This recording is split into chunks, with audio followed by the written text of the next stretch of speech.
जनाब बैठे हैं चाय के साथ, फिर हाजिर हैं आपके साथ।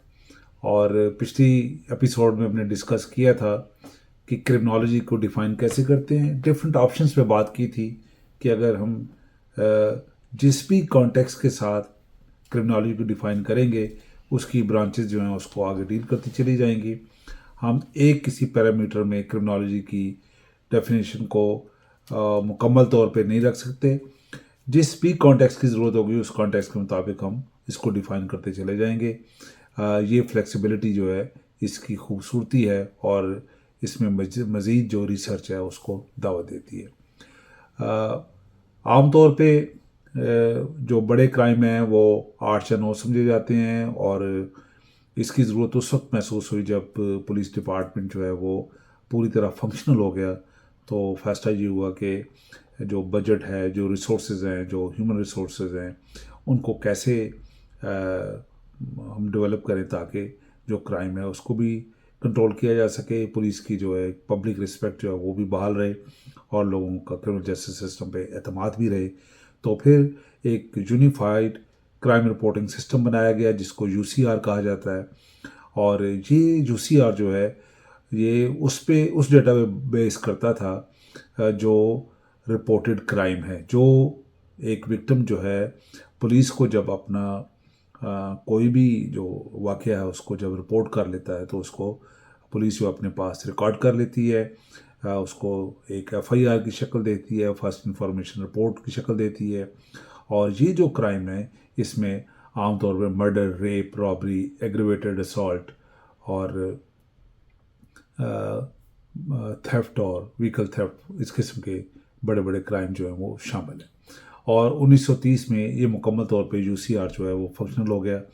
अब इसमें एक डिस्कशन ये थी कि ये सिर्फ उन चीज़ों पे, उन क्राइम के ऊपर बेस कर रहा था जो पुलिस तक रिपोर्ट हुए, क्योंकि कई क्राइम ऐसे हैं जो अनरिपोर्टेड गए। मिसाल के तौर पे हमारे मुल्कों में जहाँ पे हम शर्माते हैं कुछ इंसिडेंट को रिपोर्ट करते, मिसाल के तौर पे रेप के केसेस को रिपोर्ट नहीं किया जाता क्योंकि बाज़ औक़ात ख़वातीन जो हैं वो विक्टिमाइज़ होती हैं उनके अपने अजीज़ रिश्तेदारों से।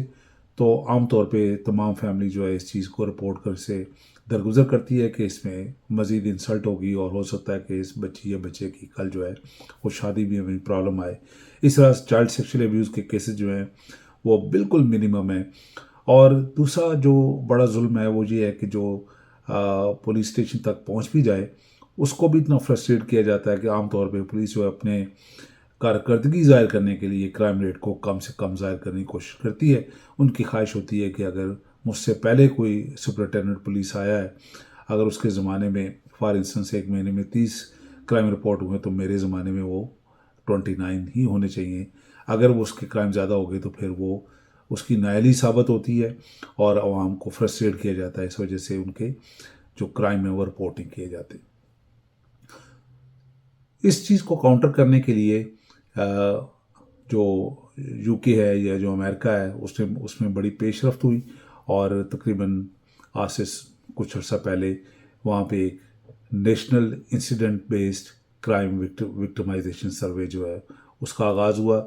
अब ये यूसीआर वो है जो डायरेक्टली पुलिस को रिपोर्ट हो गए, और जो नेशनल क्राइम विक्टिमाइजेशन सर्वे है जिसमें विक्टिम्स से सर्वे की सूरत में या विक्टिम के किसी जानने वाले से वो जब रिपोर्ट करता है कि हाँ मेरे जानने वाले के साथ या उसके साथ चोरी हुई है या कोई सेक्सुअल असॉल्ट हुआ है या कोई भी क्राइम हुआ है, वो शायद डर की वजह से कि तुम्हारा रीविक्टिमाइज ना हो वो पुलिस के पास नहीं गया, या फिर जिस तरह रेप केसेस के बारे में आमतौर पे मामला होता है कि वेस्टर्न कंट्रीज़ में भी ख़वातीन जो हैं वो पुलिस में जाने से कतराती हैं। और ये जो सर्वे है इसमें विक्टिम जो है वो अपने इंसिडेंट को बता सकता है कि मेरे साथ जो हुआ लेकिन मैंने रिपोर्ट नहीं किया, या उसको जो जानने वाला है वो रिपोर्ट कर सकता है। तो ये एक किस्म का जो इंसिडेंट बेस्ड रिपोर्टिंग है, इसके ऊपर जो है सर्वे जो है ये भी एक उनको क्राइम डेटा को कंसोलिडेट करने में मौका मिला उसका। इसके अलावा फिर एक और पेशरफ जो है 1989 में अमेरिका में ये हुई कि जो انسیڈنٹس بیس رپورٹنگ سسٹم ہے، اس میں UCR کے جو بڑے کرائم ہیں اس کے ساتھ 22 مزید جو چھوٹے جو کرائم ہیں جن کو ہم ذکر پہلے کر چکے ہیں کہ جیسے امبیزلمنٹ ہے، فراڈ ہے، تھیفٹ ہے، پک پاکٹنگ ہے، اور ایسے جو مائنر کرائم جن کو کہا جاتا ہے ان کو بھی کرائم ڈیٹا میں شامل کر لیا گیا۔